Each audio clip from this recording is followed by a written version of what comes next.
first. Oh, wait, wait first. Okay.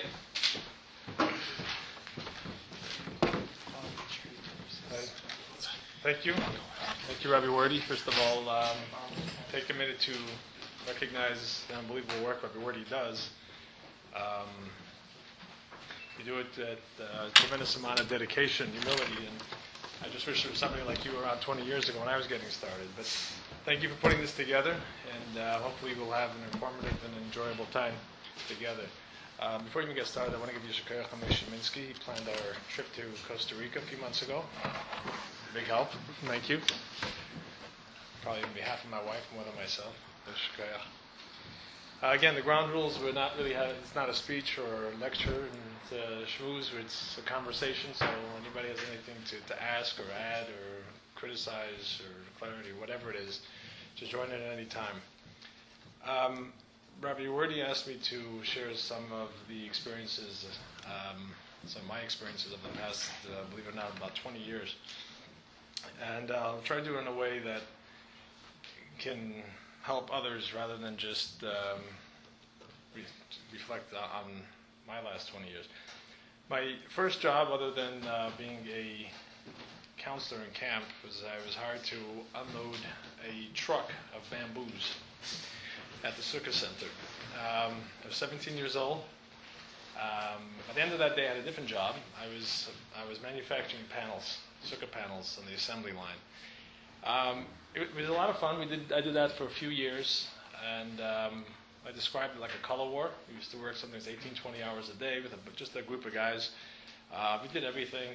Sometimes when it was busy, they took us off the assembly line, and we helped customers load up cars, make deliveries, whatever. It was a lot of fun, and again, worked hard, and we made some money, and it was a good arrangement. It was between camp and yeshiva, made a few dollars. It was good. A few years later, the manager, he got married, and he moved on, and so they asked me to fill his role, and because I've done different things, I've been there, I guess, when I was 21 years old, and I've been one of the longest-lasting employees there. So that became my job, and I had 26 employees when I was 21 years old, and most of them were older than me, so that was interesting. And the goal was not simply just to manage what they had going on. That could have been done, but it was a unique opportunity because it was a seasonal business. I was young and single, had plenty of time and energy. So to try to transform some of the problems and to correct some of the problems, to streamline the processes, and I didn't start the Sukkah Center. It was actually founded 5 years before I was born by Yossi Biss and A.B. Diamond, but I learned a tremendous amount. It was my first experience in business, so the learning curve was more pronounced, but I got to almost behave as the entrepreneur inside of a company. It wasn't my money I was investing, or I couldn't make all the decisions, but everything was... It was an interesting time for businesses of that size in general. It was just going into the technology age. Big companies were using computers for decades, but companies that size were just becoming computerized and just getting into technology. I remember we set up credit cards for the first time, and the computer system, to give you an idea, we spent months and literally thousands and thousands of dollars customizing a computer program for the way the business operated. Today, you can buy that for $39. But that's how it was back then. And what was unique about what that did for me anyway was in order to create this program, we had to build it around the way we operated, so I needed to have every single detail of the company. So I needed to really learn the entire company. So it gave me the first experience from the inside of a company, how a company operates. So that was very beneficial, and certainly later on. I did that for a few years until I think it was 1997. I was already married, and my wife was working for a telephone company called Econophone. I was doing some telecom things on the side. I was working on it, and they had just built out a network in Los Angeles, and they needed to create a sales force and just a presence on the West Coast. So my wife arranged an interview with Alfred West, Mendel West. He's the owner of the company, and within a week, we already packed our stuff up and gone living in California. Didn't have a place to live. We were just there. Then it's almost like, what do you call it, like going on shluchas. We were just gone. Go start your own thing and figure it out.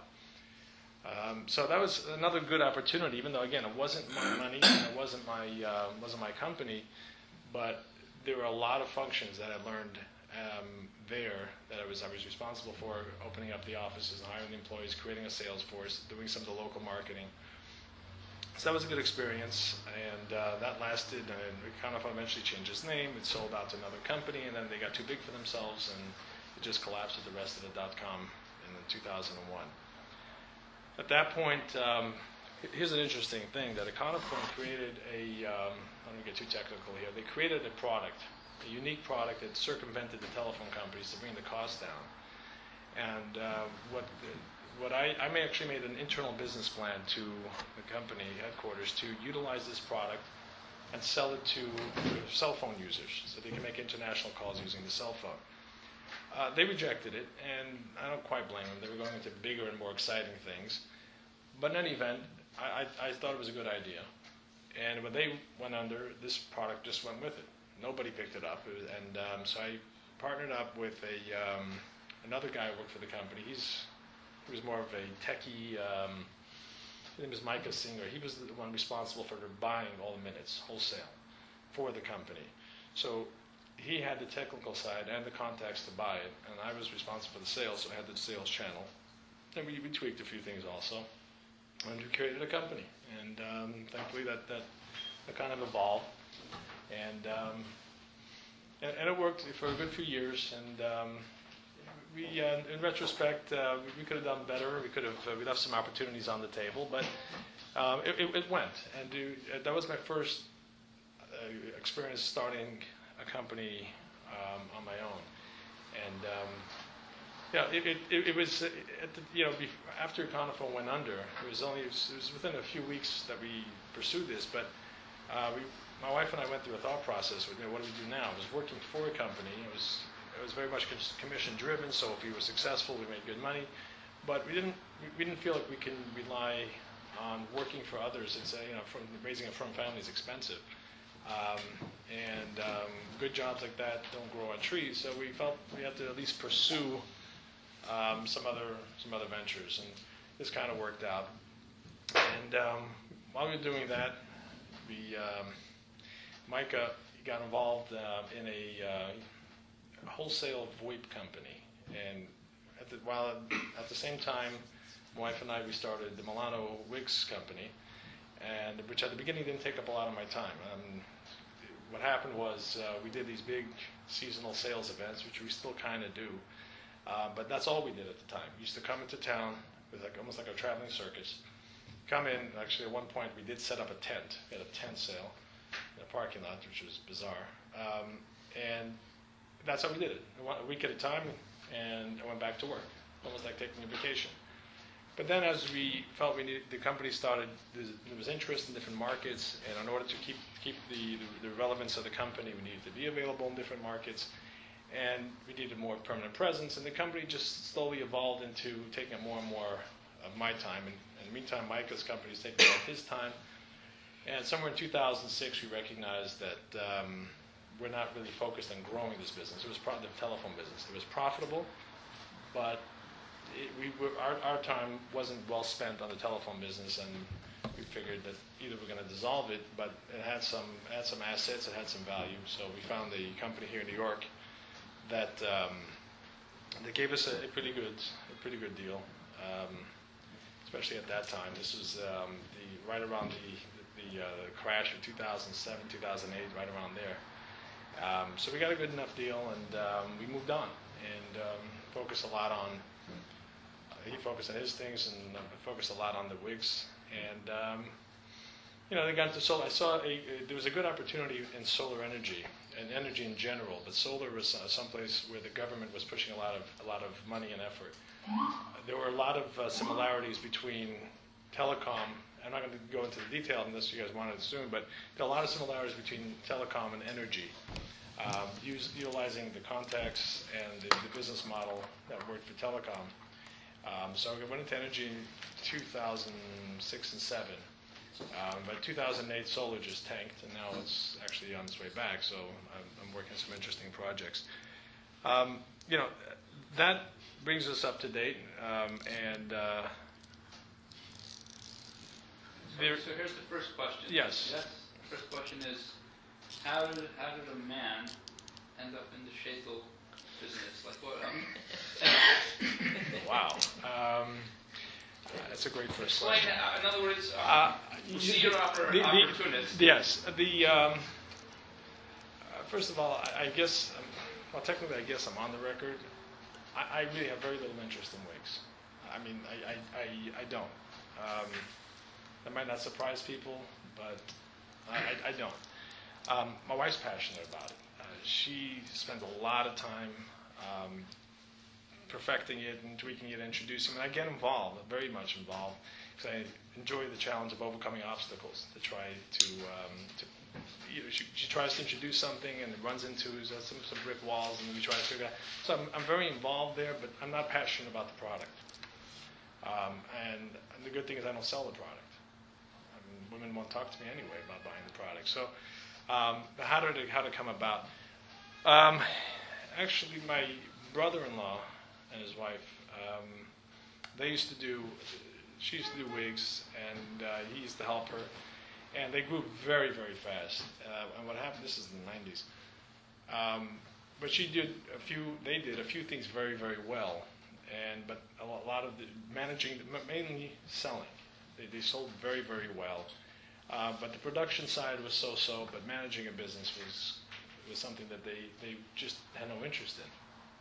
And as they grew to a point where they couldn't manage it, they asked my wife and I to try to see if we can help out.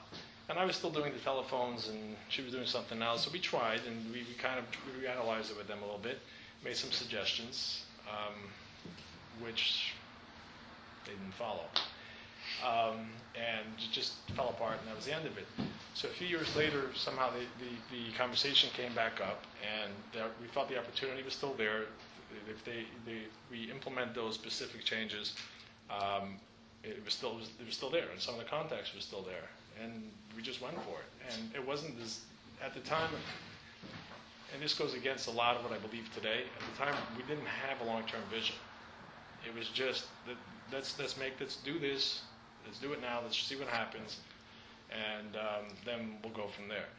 So it was, like you said, it was an opportunity. It was available. Certain things came together, and we went for it. That was it. But it was a lot of fun. I mean, starting a company is always a lot of fun. But we can't focus simply on the fun. But it is a lot of fun to start a company, determining what you're going to do with this product, the potential of the product, who's interested in the product, are other people interested in the product, or what they're willing to pay for it. I'm asking because I'm curious. The shaitel industry there's a lot of companies in the shaitel industry. You know, in other words, you saw that there was a certain void in the market. Okay. Yes, at the time. Although now there are more companies doing a similar thing. What we did at the time which was novel at the time, was a manufacturer on a large scale. Some people do this, do the custom on an individual basis, but on a larger scale, we were manufacturers selling directly to the public. What that did was, obviously, it eliminated just a middleman, but as a middlewoman specifically, but it eliminated that step in the process. And that's an expensive step. In this industry, it's a big deal. Without getting into details, shaitel makers can make a lot of money on the sale. So it enabled us to offer a similar product at a much lower cost. And while we're on that topic, it created its own challenges. What it did was, first of all, we're moving away from the comfort zone, people's comfort zone of dealing with somebody down the block, somebody they're comfortable with. And here we are, we're asking them to come to almost like a warehouse and choose something that they like. It was hard. And then people took it, then obviously it needs to be cut in style, so they took it back to the women who they just abandoned to show them this new product, and what do you think they have to say about it? Well, it must be a piece of junk. So we had to overcome that whole obstacle. There were a lot of things that took time to overcome, and as people were wearing it for a few years, and we were able to overcome it, Baruch Hashem, but it created a lot of challenges, and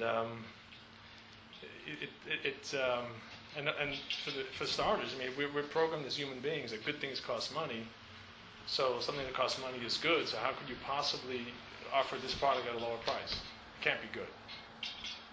And if you don't have somebody you trust reaffirming that for you, the assumption is it's obviously not as good. So our company was built on people, women who were very confident, who knew what they wanted, who knew what a good product was, and they didn't care that other people didn't have confidence in this yet. And those are the people who are kind of trendsetters. So if they're happy, then usually their friends So trust them. initially when you started, you did this type of research and you knew, or Well, some of it we did, we anticipated. Some of it we did. This idea that we're circumventing their Sheitelmacher is something that we were prepared for. We knew it was something we had to deal with. But more and more things just kind of evolved, and we dealt with it as it came our way. Most of it, anyway. So. But how did you get initial traction of customers? I mean, was it the price point or? It's a good question.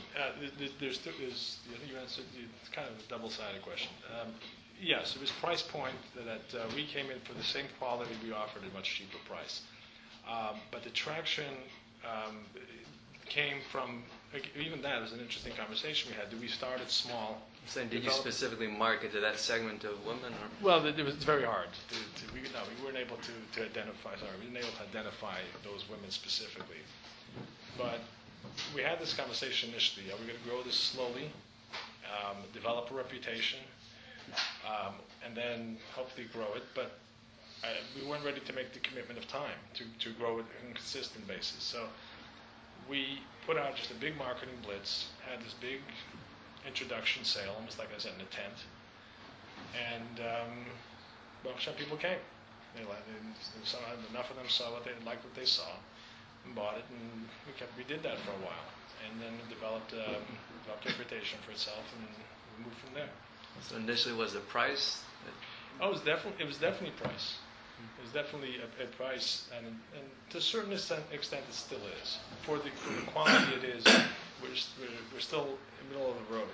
It's a good price for the quality. So we're still somewhat price driven, but definitely we focus almost exclusively on the product, trying to improve the product, and because our business model allows us to, we still have a price-driven, somewhat of a price-driven company too.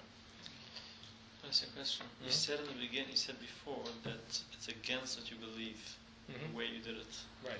I'm trying to hear more about what you believe. In other words, well, not the specifics of this company. Here's the interesting. Okay, what I believe today. How in other words, ideals of how things should work. Right. Well, okay. How So for just in a very, very, very macro or basic level.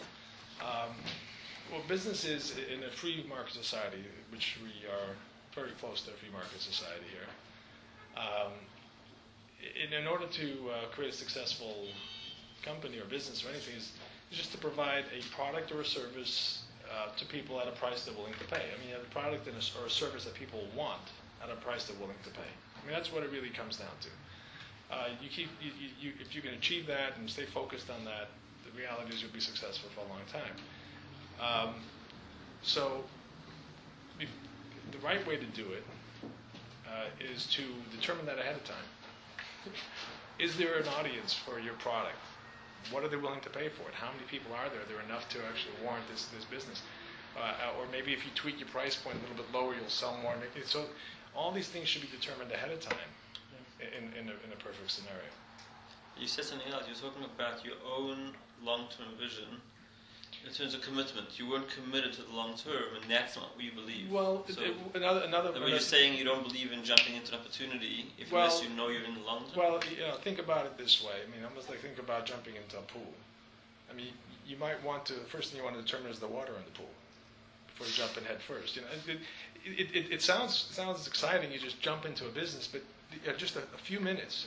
They're not talking about years of research or thousands of dollars of research that you don't really have access to, but just some basic ideas, even some basic assumptions. You know, as going into any kind of business or even a business that's already operating, you need to make projections. What can I possibly? How many of these can I possibly sell? How many customers can I possibly attract for this service, at this product, at this price? And your goal as a business owner or even starting a business is not to get your projections right. You don't look back and say, oh, I hit it right on the nail. That's not the point. The point is to give you enough of an idea to be able to make a sound decision. And so you do your research, and sometimes the big corporations or the government will spend millions of dollars on research. That's cool, but that's not really the point. The point is that you have a good idea and a vision of what you can attract and make your decisions accordingly. Sometimes you just have to abandon it. And it's better to abandon it earlier than to go down the road and have it blow up on you. So when you talk about the long term, there's initially that you want to see if there's an audience for your product or service. But then you think beyond that. Okay, what's your next phase? You know, what business are you really in? And see where your growth opportunities are going to come from. Sometimes it's the same product, it's just more markets. Or sometimes you have this initial product and you're going to start rolling out new products that or accessories or whatever it might be. I think Starbucks or something, he claims he's not in the coffee business. He claims he's in the people business or something. But he's able to introduce new products because he's not in the coffee business. So he's in the food service business. So he has a broader opportunity to sell other things. But know where your growth will eventually come from. You talk about B&H or 47th Street Photo. There's probably a better example than B&H even. His name is 47th Street Photo. What else is he going to sell now? I don't know if they're not around, but they were a big company. They can't sell computers with the name of 47th Street Photo. I mean, B&H was also B&H Photo, right? So now they're B&H other things, but if 47th Street Photo dropped the photo, they're just 47th Street. So they obviously didn't think beyond photo. He did well for himself for a while, but there's that forward thinking. What's the big picture? What's the long term? And that's something that, frankly, we didn't do at the time. But not in the wig business. You were involved in numerous different types of businesses, ventures, and you can probably speak to each individual one as to what the individual pitfalls are. But is there or has there been one consistent obstacle and one consistent, let's say, drawback that you can talk about among all different businesses, be it governmental bodies, different corporate structures you've put in place? I can only speak a little from my experiences. And one thing that I've seen, and I've been victim to myself sometimes as well, people, again, myself included, sometimes get caught up in themselves rather than just execute the business plan. An interesting example is I was back to the Sukkah days. The New York Times, must have been 1993, they wrote a two-page article on the cover page of the Metro section about this new trend of prefabricated sukkahs. And people are buying and putting these up on their lawns as a way of demonstrating their allegiance to their religion during the high holidays, and a whole long story. It was based around one of our distributors. His name is Zriel Monk. A British guy from Passaic, nice guy. Because it was his friend that was a friend of the writer of the New York Times, whatever. So the whole story is about him, how he loved building sukkahs as a kid, and now he's building, whatever. Long story. But the New York Times is not in the business of infomercials, so they did a little research on the industry and spoke to some other people. So they ended up speaking to Yitzy Geisinsky, who owned the Sukkah Center. Actually, at the time it was called Custom Sukkah, but either way. So in 2 pages, he had about a paragraph and a half. In that paragraph and a half, he got his telephone number, his price range, and his address. In 2 pages, the guy had nothing about his company, where to reach him. Nothing. It was all about him. It was amazing. But if you wanted to buy a sukkah because you were inspired by that article, you couldn't find this guy. And in just about a paragraph, Yossi Biston got it all in because it wasn't about him. You can say because of Yeshus, the Chassid, it's not, I don't know. But the point is, we harangued about that at one point. But people do get caught up in themselves. And the flip side,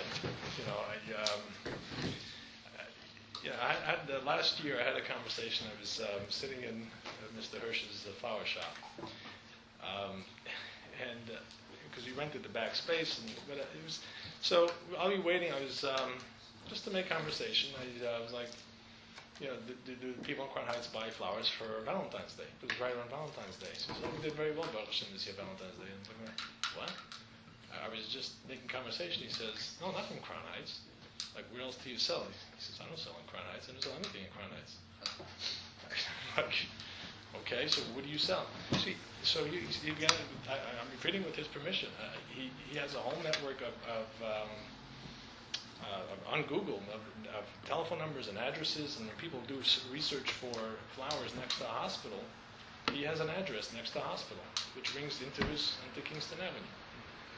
And he fills the orders and he sends people flowers in the hospital through his delivery system. So, it's not about having a fancy store, and it was all literally focused like a laser beam on making money. That's all it was. He had a business model, a business plan, and Baruch Hashem, it works. So, I mean, so people, look at the, if you look at the store in itself, like, what's going on here? Where's the business coming from? He's not trying to impress anybody. I mean, am I right? I mean, he's right here. You can ask him. But the point is that people do get caught up in themselves.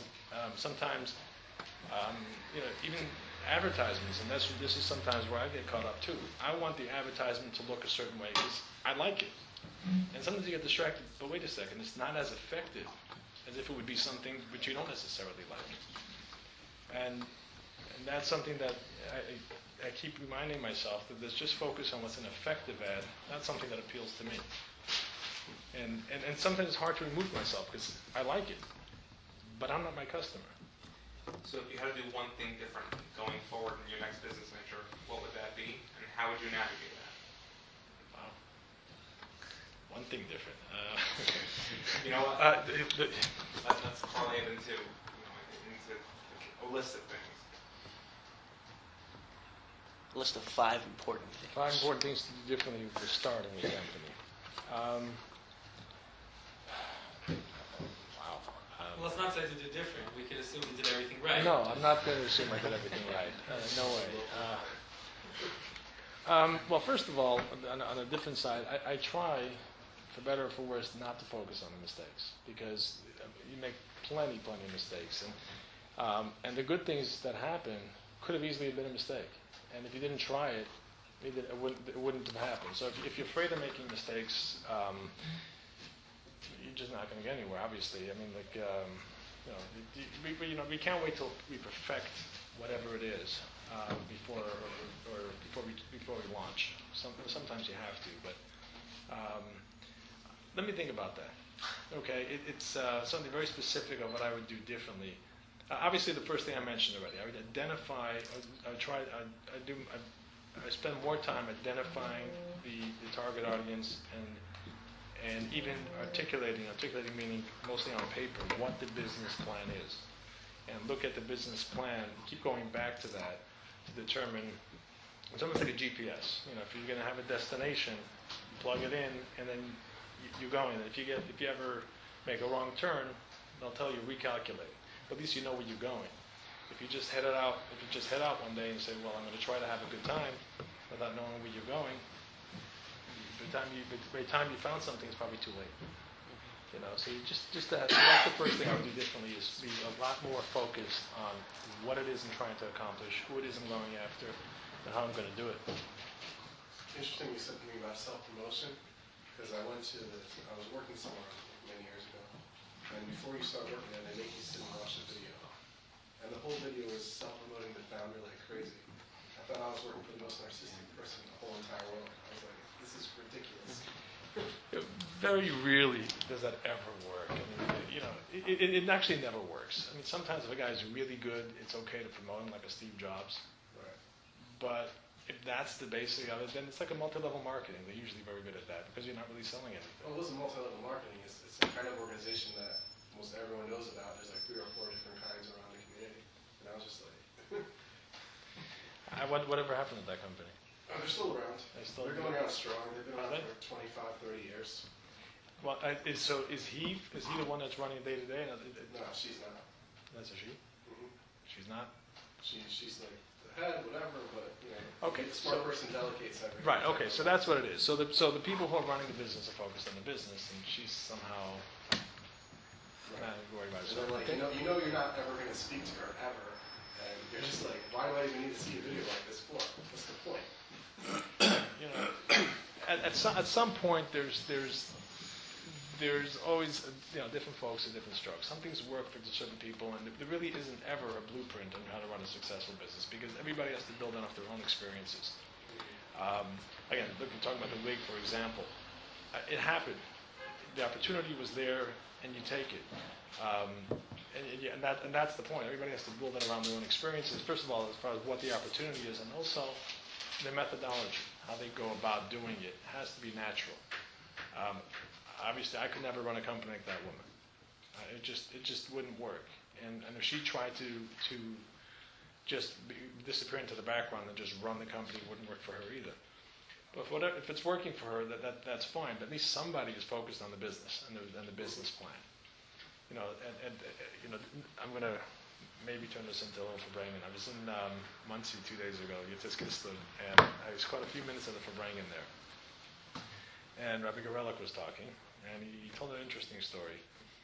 He said when he was a kid, he hung out with the Italian kids. That's the only people who lived in his neighborhood. And the kid told him a story, that his uncle was an older guy who was driving a truck. That's what he did for a living, a truck driver. And he was tired, hungry, so he went to the side of the road and bought some food, whatever it is. Then 3 motorcycle riders and some hoodlums came in and just slapped him around, took his food, and was yelling at him. So he just picked himself up, and he left. He paid for his bill and left.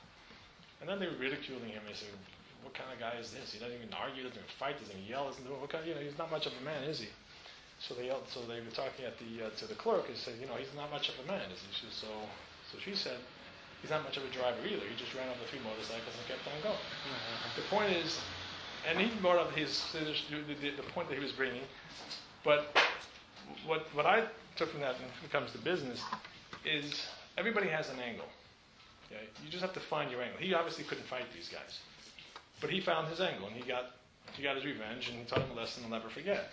So that works for again trying to find a business style. That works for if you have to compete with a bigger company. There's something you can do that they can't. There's an angle that you have that you can exploit that they're just not capable of doing, and you have to find it. And you have to find the angle. It's what it all comes down to. it does come. Yes, it's look. Just in any industry, from running, like I said, the wigs or that, or cleaners, whatever it is, you have to find something. You have to identify yourself. What makes you unique? And sometimes it's as simple as because you're at this corner and he's in that corner. You're doing the same thing, but your location is your identifier. But in general, there has to be a reason why people are going to use your service or going to buy your product as opposed to somebody else's. Why? And if you keep asking yourself that question. Right.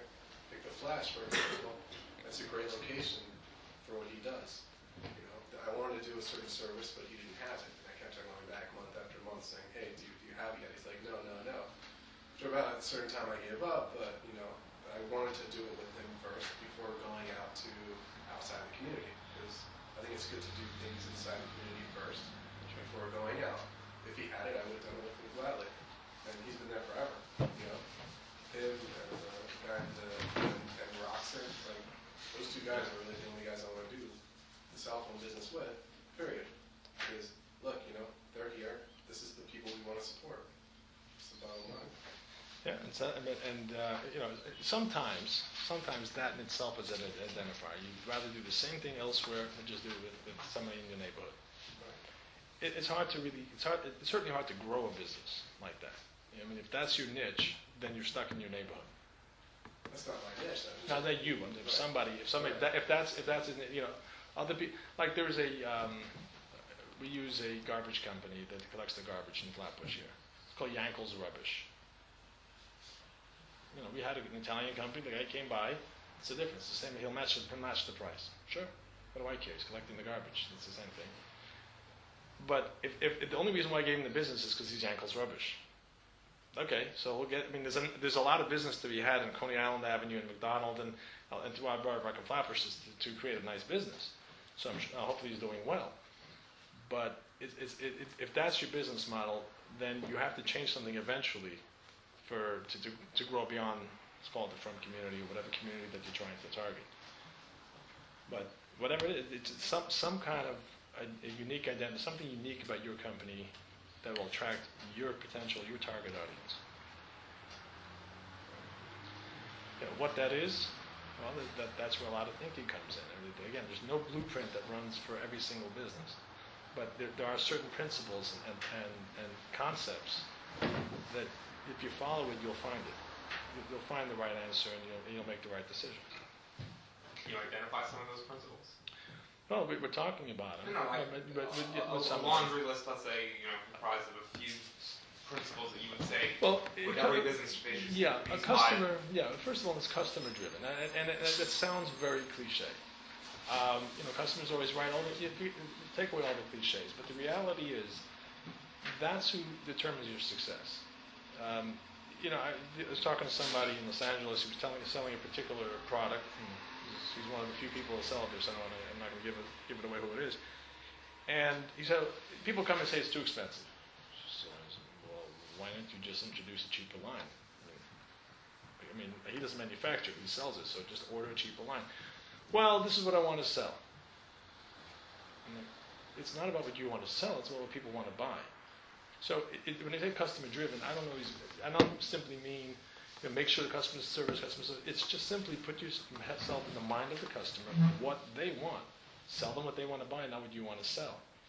And that's how it's going to grow. And that's how it's going to succeed. So these are obvious points, but sometimes they just need to be brought out. So that's one.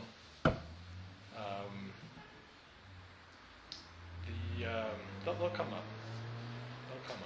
But it's something that people, unfortunately, and everybody, it's very hard to be 100% customer focused, and we have to. And again, I'm not simply talking about customer service. Make sure the customers are happy. That's obvious too. But every decision needs to be based on what the customer wants, what the customer experience is. Another thing is to identify what business you're really in. And we're just having a conversation today talking about the wigs specifically. Yeah, we sell wigs, but ultimately that's not really the business. I mean, the people come in, they're looking for a wig, but ultimately deep down they're looking for confidence. They're looking to feel good. It's more of a feeling, an emotional. You're selling emotions and confidence. You're selling it with, you're servicing that with a tool. The tool's called a wig. But if you sold somebody a wig and something they didn't want, you didn't actually sell them what they came in to buy. You moved product, but it doesn't work. So it's important to identify what it is that people are looking for in your product or in your service. You were talking about you're a lawyer. I mean, people, they don't want papers. They want solutions to their problems. So again, you just push paper and just bill hours or whatever. That's not what people are looking for. And so if you provide the solutions, they're happy and they'll come back and they'll send their friends because you gave them exactly what they wanted. So that's something that people need. Sometimes, certainly me, we need clarity. We need to refocus ourselves to determine what it is we're trying to our customers want, and then feed that. Feed what they want. Don't try to persuade them to buy what you want to sell. That doesn't last. That's one of the hardest things to do. It's because when you're talking to a the customer can't really clarify what they want because they don't really know what it is exactly. So when they're talking to you, when they're telling you what you want, you have to figure out what product they're actually talking about. Yeah, and this is another point it works in business and everywhere in life. Just listen. Right? Just the more you listen, first of all, people like to hear themselves. I mean, it's just something that they feel comfortable talking. The fact that somebody else is listening. but more importantly is if you want to make them happy, you want to satisfy their needs, you have to really know what they want. And the more you listen, the more you hear what it is that they're looking for, the better chance you're going to have of fulfilling their needs. So listening is also very important, and that's on an individual basis, but also on a broader scale. Listening it also means finding out what it is that people want. But on a one-on-one too, it's become very important to find out what it is people want, simply for the purpose of actually fulfilling their needs. And then again, Is that how ultimately the key. Milano evolved? Is that what I'm saying? That your company started one way, what you followed a certain, you've evolved as a company to doing different products. That was. We do, yeah. In that way, the answer is yes, because at the very beginning we had, I think, two lengths or styles, whatever it is. And we found out through some distributors, through customers, through friends, that the trends are a little bit different. People want something different. And sometimes you say, well, that's nice. Well, if they want that, then go elsewhere, right? Or you say, no, okay, we'll figure out how to get it for them or create it. And sometimes there were products that were just problems that people had with the certain concepts, and the solution didn't exist. So we spent time and a lot of money and created a solution. I mean, there's a particular, again, this is the wrong crowd for this, but I'll just go into real briefly. These wigs have clips and combs, and they give people headaches and all that.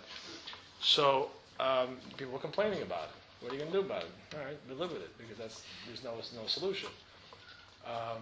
But we actually created a solution. There's a wig that has a certain fabric that just sticks on without any of these clips or combs.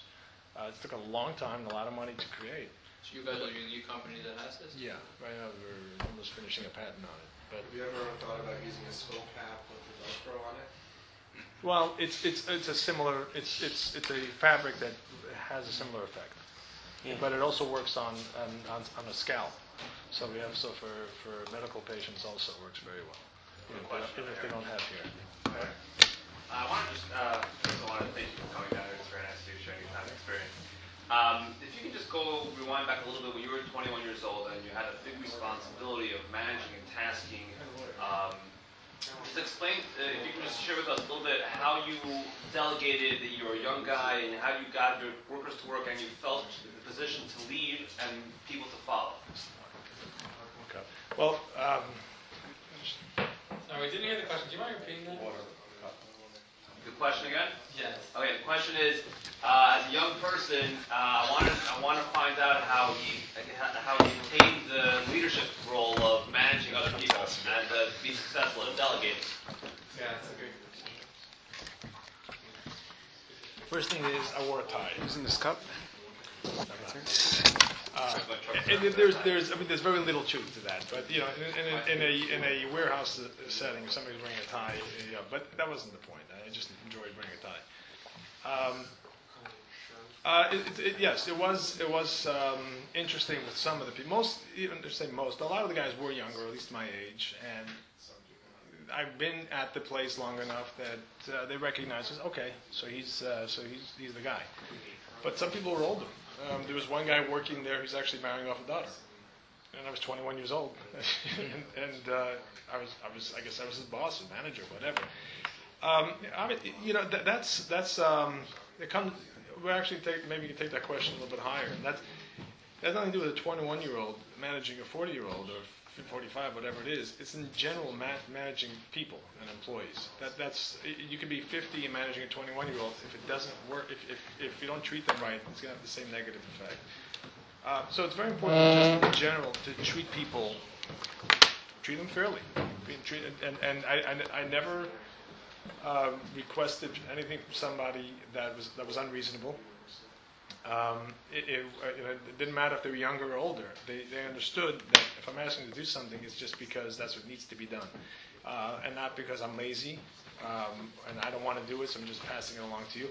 In fact, I just remember now, we got a truck of boxes, and we had to pack these huge boxes. We had to pack the circuit panels in them. They were big, bulky, and heavy. And so we had to get some guys to unload the truck. And people do however they do it. So I said, okay, here's how we're going to do it. And I went with them because they were pulling out one at a time, 2 guys for 1 box. So I said, okay, no, let's see if we can do more. So I took one side. Let's take 4. And I did 3 or 4 runs. And then I picked up the phone. I went up there, but I showed them that it could be done, how it could be done, and moved on. So you have to treat people fairly, no matter what age they are, no matter what age you are. If they see that you're asking them to do something because it benefits the company, and you do it in a respectful way, and please, thank you, it works. It's not about authority. I never felt like I had authority over anybody, or I don't think that. Hopefully, they didn't feel like I had authority over them. It's just my function is to make sure it gets done, and this is your role. So here's the job for today. I mean, hopefully that answers it. But motivation? Did you have any leadership? Motivation. Meaning, if they believe it's their company, it's their success, you're going to be successful. Yeah, but I'm thinking back to the circus center. It was a very short-term job for most. So it was hard to motivate people. The future, the success of the company, the stock options, none of that really existed. They needed to make money, and they need to make money now. And it was also a pretty closed setting. It was one building, one warehouse. You can see if somebody was slacking off, and there's always somebody willing to take that job. If you weren't willing to work hard enough, there was somebody that was. And it was a fun environment because we were able to work 18, 20 hours a day and sleep on bamboo and start again 3 hours later. Again, like color war. Of course, it came sukkahs, we all crashed. But it was good. But it was a very. It did take a lot of effort, though. I'm not going to lie to you. I had to tiptoe around some people. Nothing that was wrong with them, but I had to have their hearts at the same time. I'm asking to do their job. So there was some of that, and rather than telling people to do it, I would ask them. But they were menschlich enough that when I asked them to do it in a nice way, they understood that this means do it. Age is not really a factor in most of these things. If you can lead people, not tell them what to do, but lead them, that's an important thing. So I want to ask like a sum-up question. Before we'll stop the official conversation after this, and then it could become less formal. A lot of people in this room are in industries where there's lots of competition. We have some graphic designers in here. We have someone that has a line of vitamins, and there's zillions of other vitamins, and someone's making cabinets, and there's other So, how are they? What would you say to them? They want to take their idea and they want to roll it out into something big. And they're surrounded by the gazillions of other companies that are out there. What do they have to do to push their company forward? So to say. First of all, do it better than anybody else. I mean, that's what people respond to that. But again, find your angle. Whatever it is, if it's a particular industry, if you have a few clients in that industry that work, then you just become a specialist in that industry. That's something that doesn't work for everybody. But if there's a particular if it's a particular vitamin that is something that that you got, push what makes you unique, and then everything else you try to build around it. But you have to highlight what makes you unique, and that's. If someone's a realtor and there's thousands of realtors, what makes a realtor unique? You know what? I just had an experience, and there's a lot. I mean, that's a very they'll know that's very much a word of mouth kind of business, and if you do well by somebody, go out of your way, and they feel that they got their house or made their sale because of you. You're going to get referrals that way. It's really all about doing what you do as best as possible and networking. Try to get. You go back to first of all, in general. The most expensive customer to get is a new customer, and the cheapest one to get is the one you already have. And the one in the middle is a referral. So, depending on which industry, I mean, if you're like a graphic designer, one thing's for sure, you make your existing customers happy. You don't want to abandon them to go get new leads. They come first, they're there. But then in the middle, which is the referrals, That's a big deal. That's a big. Those are also relatively cheap to get, and they're more committed because they've come through somebody they know. They didn't come just through a banner ad or whatever they came and they said, let's give it a shot. They were given a very, very definitive positive referral. That just in general, referrals are gold. It's just the telephone company we did was almost all in referrals. We started, we gave an initial push. We went on the streets and we went to one cell phone shop and the other. Then eventually, we got referrals from one cell phone shop to another and from customers to other customers. Because it was a unique product in a way, but referrals are that's a big key. It's a big key if your industry allows for that. Were you ever challenged by big companies? Were you?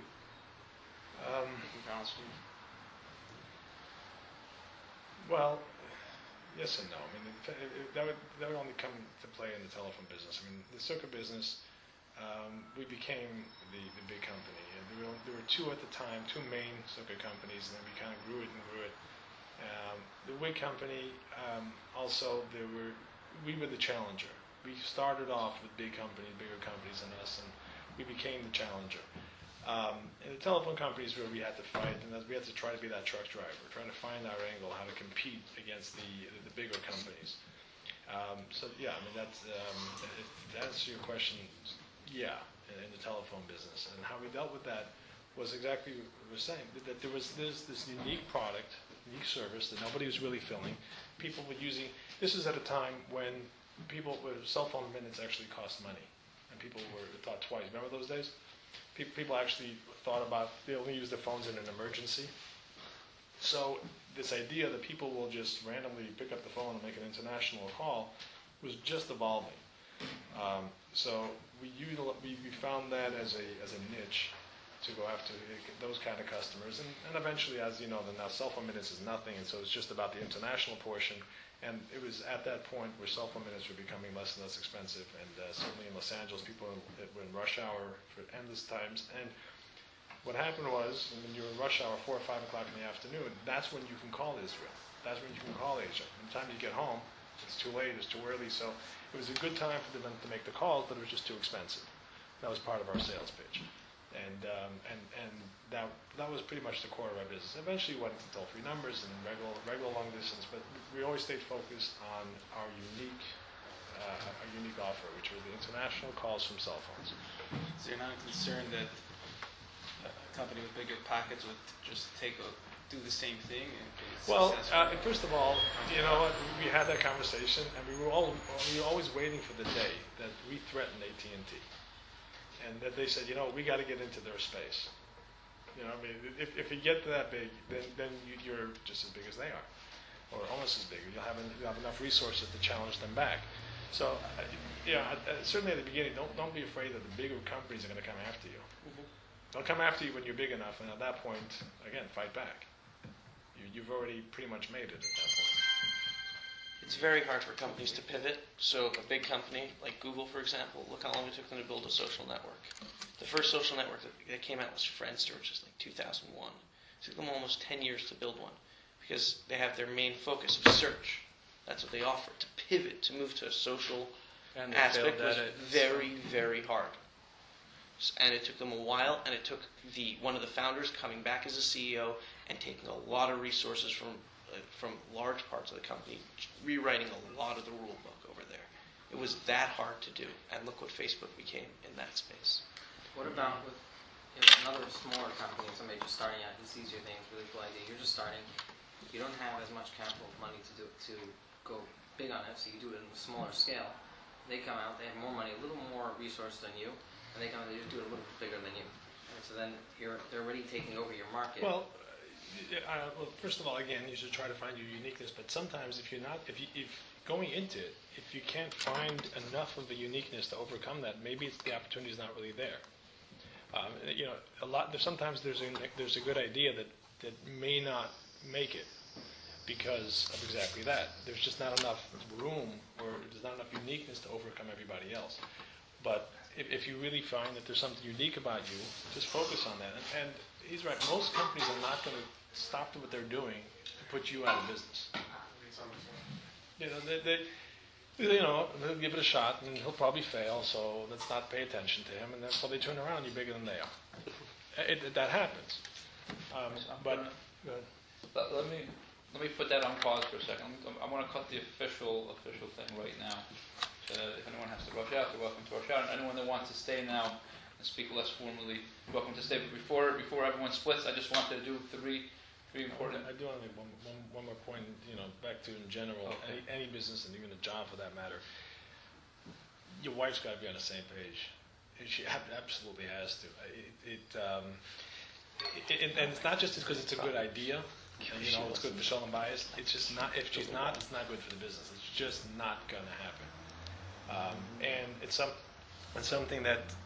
What that means is in the same. But before you go into business, or if you're starting a business before you get married, you notify her ahead of time. This is what it's going to take. I'm going to have to be up late hours. I'm going to have to travel while we're on vacation. I'm going to get phone calls. This idea people say I want to go into my own business because I like the flexibility or like the. It's true. You have the flexibility. You can work any 18 hours a day you want. but the point is, it's difficult. It's a lot of work, and it's random. And sometimes with what you're doing, there's a lot going on at home, and she has to be on board. It's otherwise, at a critical time, she's going to demand you drop it, and then the whole business just disappears because you're dropping things at important times. So it's very important to have a good balance, and it's very important she's on board. She doesn't have to actually work with you, but she has to be on board with what you're doing and be confident. And another thing is, again off the record, is that if you have this conversation ahead of time, and you make it clear this is what it is, and then she complains about it 2 years later, said, we talked about this. Now it's too late.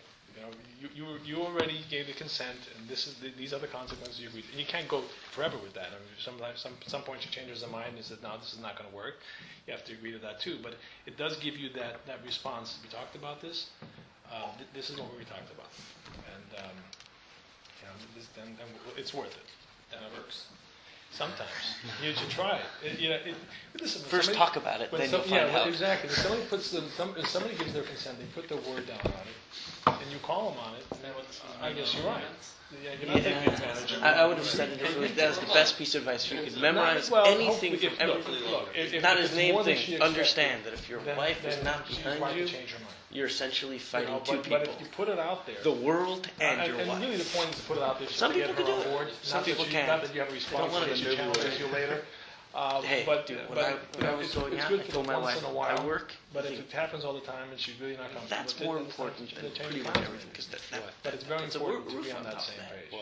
Good for the marriage, of course. When it comes to work, don't bother me. That's it. I don't get bothered. Okay, so very exciting that you could all be here for the first forum. This is a unique way of doing things. It was very nice to see the interaction. You're welcome to stay for more.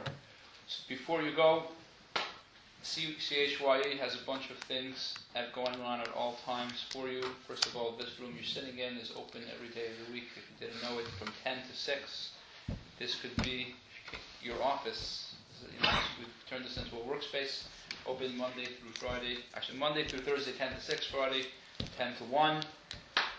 Wi-Fi is running. Coffee machine is going. Copy, printer, fax, scanner.